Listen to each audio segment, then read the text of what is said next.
Let's start with chapter 4 data handling, class 8th NCERT book.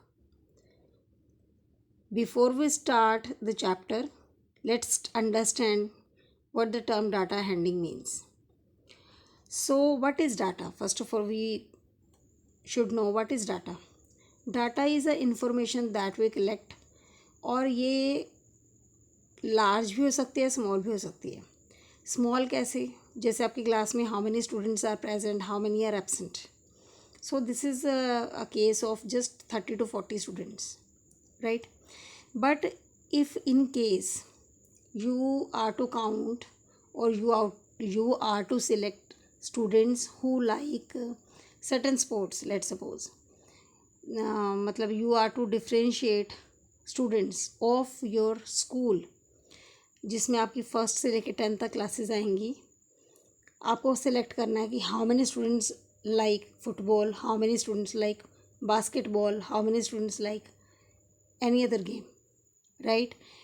तो ये जो data है लार्ज क्वांटिटी का डाटा है, तो उसको रिप्रेजेंट करने के लिए, उस डाटा को हैंडल करने के लिए हम जिन टर्म्स का या जिन रूल्स का यूज़ करते हैं उसको बोलते हैं डाटा हैंडलिंग. तो फर्स्ट जो है in the junior classes we have studied कि जो डाटा है आप उसको पिक्चर फॉर्म में, एक पिक्टोग्राफ में, ठीक है, पिक्टोरियल रिप्रेजेंटेशन ऑफ डाटा भी कर सकते हैं यूजिंग सिंबल्स. जैसे यहाँ पे भी एक पिक्टोग्राफ शो किया गया है, ये that we have done in the junior classes. ठीक है, ये डाटा हैंडलिंग का फर्स्ट टॉपिक है पिक्टोग्राफ. सेकंड आता है आपके पास बार ग्राफ. बार ग्राफ भी एक easy representation of the data है. जैसे यहाँ पे लिखा है number of students in class 8th और उनका एकेडमिक ईयर्स में कैसा रिज़ल्ट है.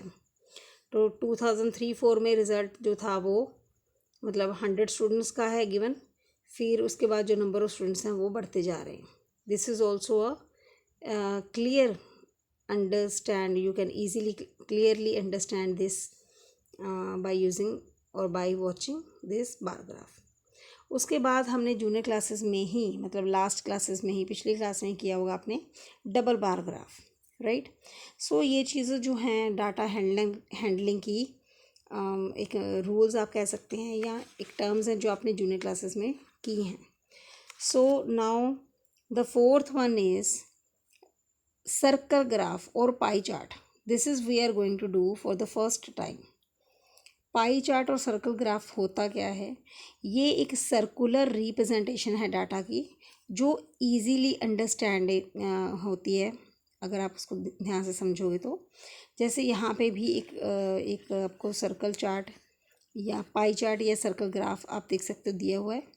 तो let's understand it with question number 1, right? Let's begin with exercise 4.1. इसमें जो फर्स्ट क्वेश्चन है वो आपको pie chart is given to you. ठीक है, एक सर्कल ग्राफ आपको गिवन है. तो इसमें जो इन्फॉर्मेशन है वो क्या है? Let's read question number 1. A survey was made to find the type of music that a certain group of young people liked in a city. Adjoining the pie chart shows the finding of this survey. अब जो सर्वे किया गया कि music जो young people है वो कौन सा लाइक करते हैं, उसके लिए पाई चार्ट हमें गिवन है, जिससे हमें ये पता चल रहा है कि सेमी क्लासिकल के लिए 20% वोट्स हैं ओनली, क्लासिकल के लिए 10%, फोक में जो है वो 30% पीपल जो हैं वो लाइक करते हैं यंग पीपल, और लाइट म्यूज़िक 40% जो लोग हैं वो लाइक कर रहे हैं. तो what is ask in the question, part number 1 देख सकते हैं आप. If 20 people liked classical music, how many young people were survey. Survey कितने लोगों पे किया गया था अगर क्लासिकल म्यूज़िक जो है वो 20% या 20 पीपल जो है वो लाइक करते हैं. तो सबसे पहले हमें पूछा गया है how many young people were served. तो आप इसको लिख लोगे, ये क्वेश्चन नंबर 1 है. Late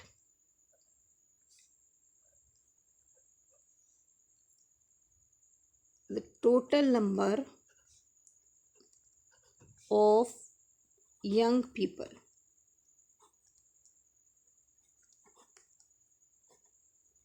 B x. अब people who like classical music, जो क्लासिकल म्यूज़िक है वो कितने जो हैं पर्सन्स हैं, वो है 10%, इज इक्वल टू 10%।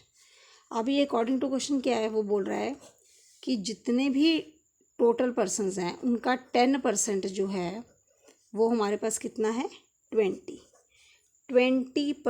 ये 20 पीपल लाइक क्लासिकल म्यूज़िक। और वो कितने परसेंट है, 10%। 10% किसका होगा, टोटल का। x इंटू 10/100, क्योंकि 10% है तो परसेंटेज के लिए मैंने यहाँ पे 100 लगाया। तो x विल बी 20 इंटू ये जो 10/100 है ये ऑपोजिट साइड जाके रेसिप्रोकल हो जाएगा। तो x is equal to 20 into 10, that means x is equal to 200। मतलब टोटल नंबर ऑफ़ पीपल जो हैं, नंबर ऑफ़ पीपल जो हमारे पास हैं जिन पे हमने सर्वे किया है वो 200 है, राइट। सेकेंड क्वेश्चन लिखा है which type of music is liked by the maximum number of students. सबसे ज़्यादा जो लोग हैं वो कौन सा म्यूज़िक पसंद कर रहे हैं। तो एज यू कैन सी कि ये जो पाई चार्ट में सबसे ज़्यादा जो एंगल है वो कौन सा बन रहा है, कौन सी म्यूज़िक के लिए आ रहा है, लाइट। तो आप लिख सकते हो light music is liked by the maximum number of student. ठीक है, तो शॉर्ट आंसर इसका होगा लाइट म्यूज़िक। थर्ड पार्ट आप देख सकते हो, if a cassette company were to make 1000 CDs, how many of each type would they make. ये सभी का, क्लासिकल म्यूज़िक का, क्लासिक म्यूज़िक का, फोक का और लाइट म्यूज़िक का, सभी का हमने क्या निकालना है कि कितनी कितनी CDs उनकी जो कैसेट कंपनी है वो बनाएगी, राइट। सो थर्ड क्वेश्चन जो है आपका, आप देख सकते हो total number of CDs, total number of CDs are given to you, that is 1000। तो नंबर 1 से हम स्टार्ट करते हैं फ्रॉम सेमी क्लासिकल म्यूज़िक। तो आप लिखोगे नंबर ऑफ CDs, ठीक है, ऑफ क्लासिकल म्यूज़िक या क्लासिकल म्यूज़िक CDs, जो भी आप लिखना चाहते हो, वो कितनी है, कितनी परसेंटेज है, 20%। तो 20% किसका आएगा, 1000 का, क्योंकि 1000 CDs है ना टोटल, तो उसका 20%। ये 20 से आप ये वाले 20 कैंसिल कर सकते हो। तो 10 मल्टीप्लाई बाय 20 विल बी 200। तो 200 जो CDs हैं वो हमारी क्लासिकल म्यूज़िक से रिलेटेड है। 200 CDs क्लासिकल म्यूज़िक वाली कंपनी जो है वो बनाएगी। फिर उसके बाद आता है आपका classical music. Classical music, classical music ये आपका सेमी क्लासिकल था। जो पहले हमने 200 CDs का निकाला ये सेमी क्लासिकल था। अब ये क्लासिकल म्यूज़िक्स CDs, ठीक है, वो कितनी है, 10%। 1000 का 10% कितना हुआ आपका, 10 इंटू 10 इज़ 100। तो 100 CDs जो हैं वो रिलेटेड हैं to the classical music. Next आता है आपके पास फोक। अब ये जो CDs है, CDs ऑफ फोक म्यूज़िक, ठीक है, वो कितना आपके पास 30%, यानी कि 1000 का 30%। ये आप कैंसिल कर दोगे, 20 से 20 कैंसिल हो गई, 10 इंटू 30 इज़ 300।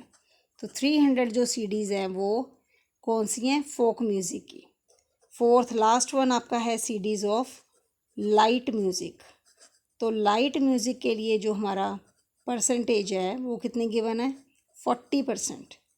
तो 40 आप सेम सिमिलरली जैसे पहले किए हैं, 20 से 20 कैंसिल कर दोगे, 10 into 40 is 400 CDs। So this was question number 1. Thanks for watching.